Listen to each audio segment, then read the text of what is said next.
اللہم صلی وسلم دائما ابدا علی حبیبک خیر الخلق کلہم۔ حضرت مسیح علیہ السلام اور لفظ احمد فارقلیت۔ میری اور بہت سی باتیں ہیں کہ میں تمہیں کہوں پر تم برداشت نہیں کر سکتے، لیکن جب وہ فارقلیت یعنی احمد آئے گا تو سچائی کی ساری راہیں بتا دے گا۔ ظاہر ہے کہ فرض کے اس منصب پر قیام کے بعد اس کے قوم کا اس کے ساتھ جو سلوک شروع ہوا، ایسی صورت میں سے اس کو کیا مل سکتا تھا جب وہ اس سے اس کی ہر چیز بلکہ جان تک چھیننے کے لیے ہر وقت آمادہ رہتے تھے۔ پھر جس کو اپنی قوم سے کچھ نہیں ملا، نہ علم ملا نہ عمل ملا، کہ اس سے تو وہ خود کورے تھے، لیکن اپنی آزادی کی حفاظت کے لیے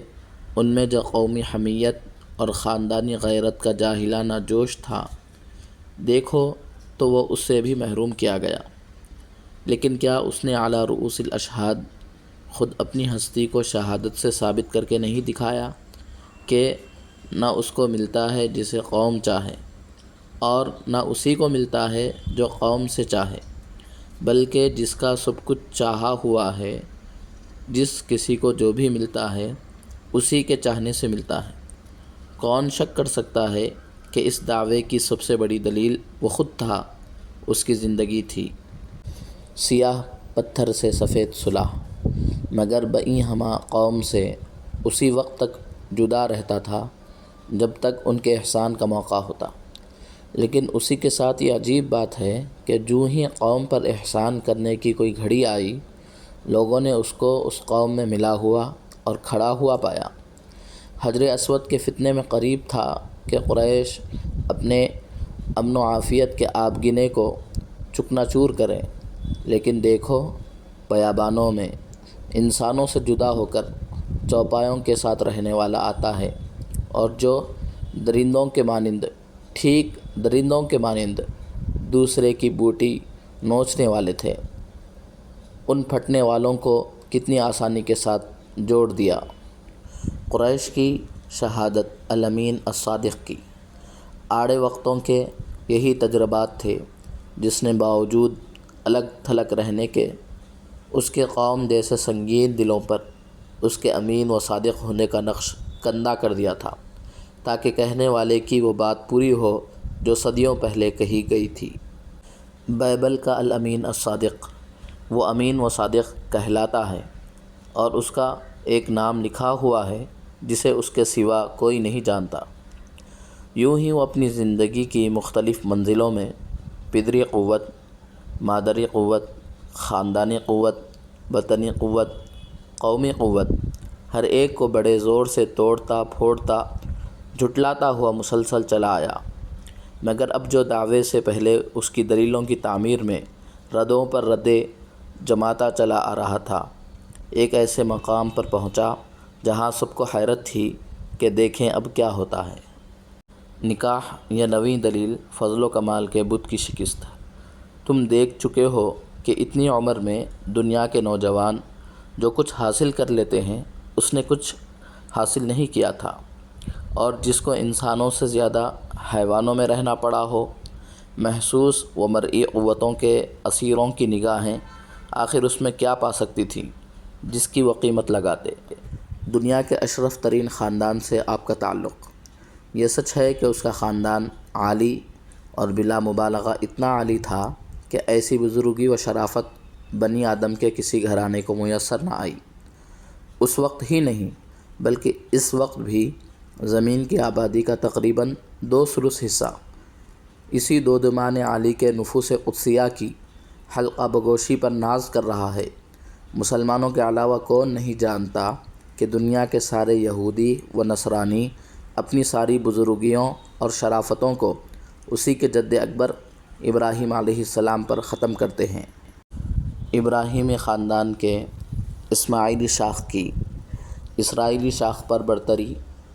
مصر کی شہزادی اسماعیل کی وجہ تسمیہ۔ پھر ابراہیم کے بچوں میں بھی جو بچہ کسی معمولی عراقی عورت کے بطن سے نہیں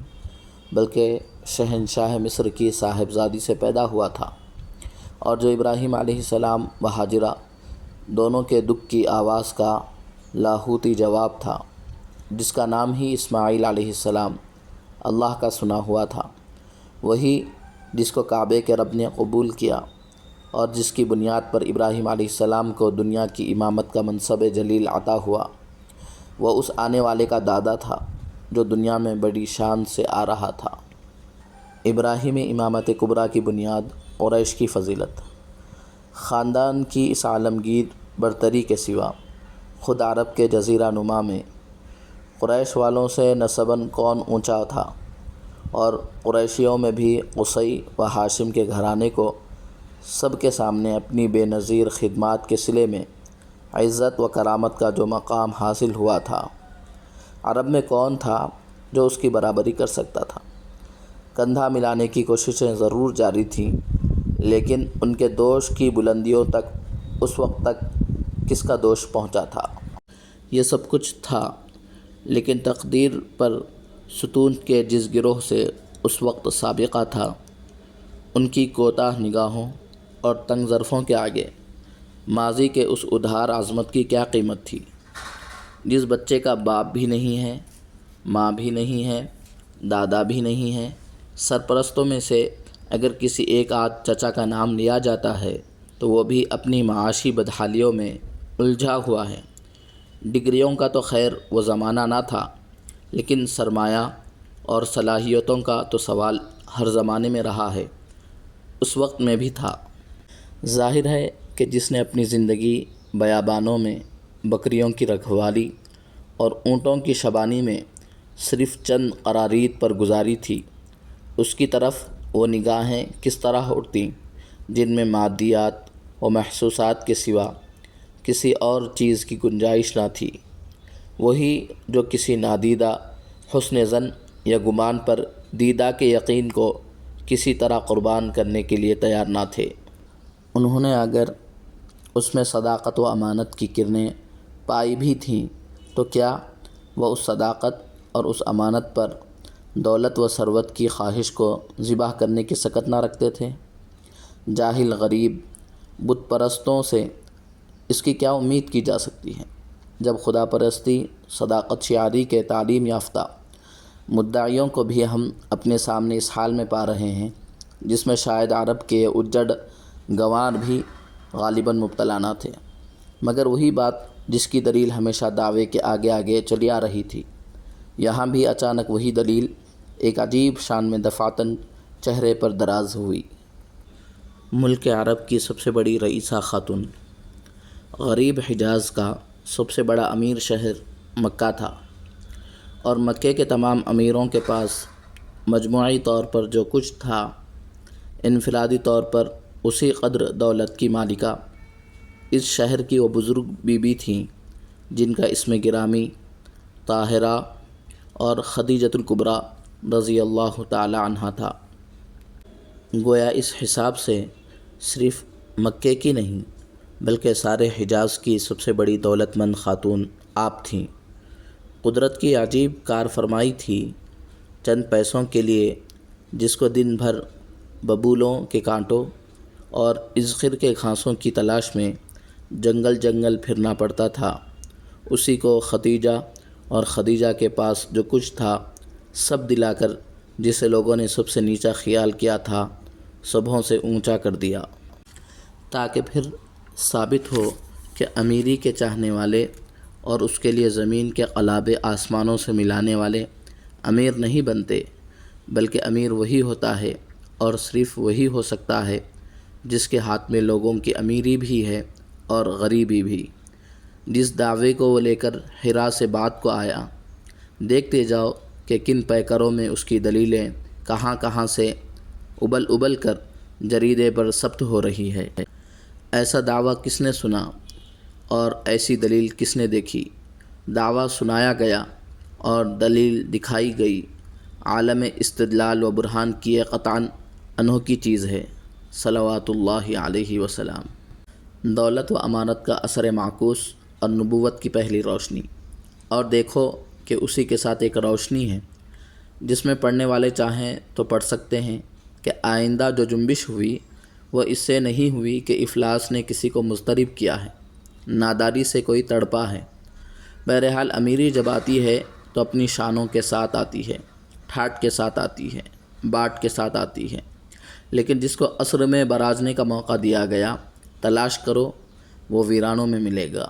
مکے کے رئیس اپنی کوٹھیوں میں ہیں اور طائف کے امراء پھلوں اور پھولوں سے لدے باغوں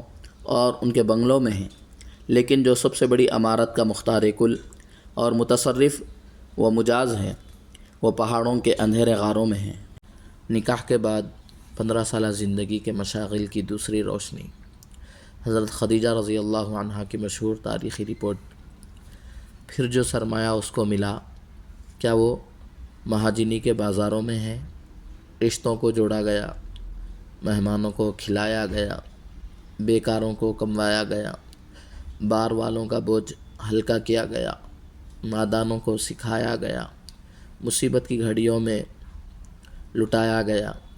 یہ حضرت خدیجہ رضی اللہ عنہا ہی کی رپورٹ ہے جن میں ان کی دولت کام آئی۔ وسوسوں کی تاریکیوں پر تیسری روشنی۔ پھر جو ان میں چھوٹا تھا وہ بڑا ہو چکا تھا، وہ مال میں بڑا ہو چکا تھا، جاہ میں بڑا ہو چکا تھا، اور اپنے ہم چشموں، ہم عصروں، ہمزادوں سب میں سب سے بڑا ہو چکا تھا۔ آخر اس سے زیادہ بڑائی کس کو حاصل تھی؟ کالے پتھر کے لیے سرخ خون کی جو ندی بہنے والی تھی، جس کے اکیلے ہاتھ نے اس طوفان کا رخ پلٹ دیا تھا، جس کے گھر کا مہمان ہمیشہ اکرام کے ساتھ واپس ہوا، جس کے دامن دولت کے نیچے یتیموں کو پناہ ملی، جو بے روزگاروں کو روزگار دلانے کا روزگار کرتا تھا، جو بے ہنروں کو ہنر سکھواتا تھا، بھاری بوجھ والوں کا بار اٹھاتا تھا، وہ آڑے وقتوں میں آڑ بنتا تھا، جو کچھ قدرت نے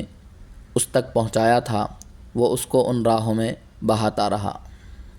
جس نے نیکی کی اسی پیچ در پیچ شاخوں میں اپنا سارا سرمایہ، ساری توانائی لگا دی تھی۔ اندازہ کیا جا سکتا ہے کہ اس کے بعد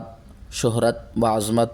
جاہ و جلال کی جو بلندیاں اسے میسر آئیں، ایسی برتری ان میں کس کو نصیب ہوئی تھی۔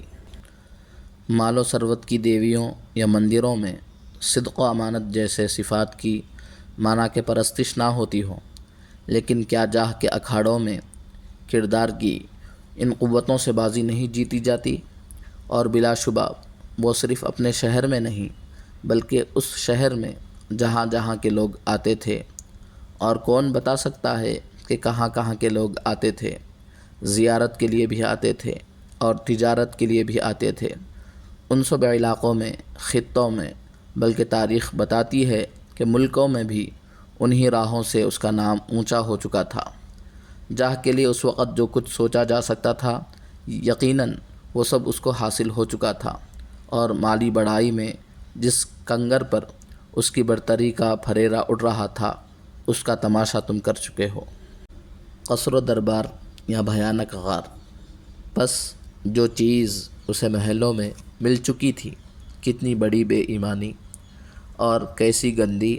اور سیاہ کور باطنی، بے بنیاد بد اندیشی ہوگی کہ اس کا بہتان اس پر لگایا جائے، جب وہ ہفتوں، عشروں غاروں میں دن ہی نہیں بلکہ ڈراؤنی اور بھیانک راتیں گزارتا تھا،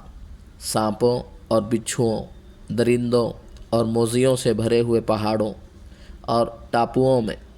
اس کو انہی چیزوں کے لیے جانے کی کیا ضرورت تھی؟ جاہلی تمدن کے بعض عناصر جو مخملی تنفسوں، ریشمی قالینوں، عبقری گدوں، مرزکش چھپر کھٹوں پر بے فکر و تردد اگر وہ چاہتا تو بآسانی یوں بھی مل سکتی تھیں، اور وہ تو ملی ہوئی تھیں، لیکن اس نے بجائے ایرانی زرابی، رومی نمارق کے، زمین اور کھلی زمین کے پتھریلے فرش کو اپنا بچھونا اور خارا پتھر کو اپنا تکیہ بنایا۔ بی بی کی عصمت کا پتہ بے چارگی میں نہیں چلتا۔ چارہ ہو اور عصمت ہو، عصمت اسی کا نام ہے۔ خاک کے فرش کے سوا جس کے پاس کوئی فرش نہیں، وہ اگر خاک پر سویا تو کیا خاک سویا؟ جو تخت پر سو سکتا تھا وہ مٹی پر سویا، اسی کا سونا ایسا خالص سونا ہے جس میں کھوٹ نہیں ہے، صلی اللہ علیہ وسلم۔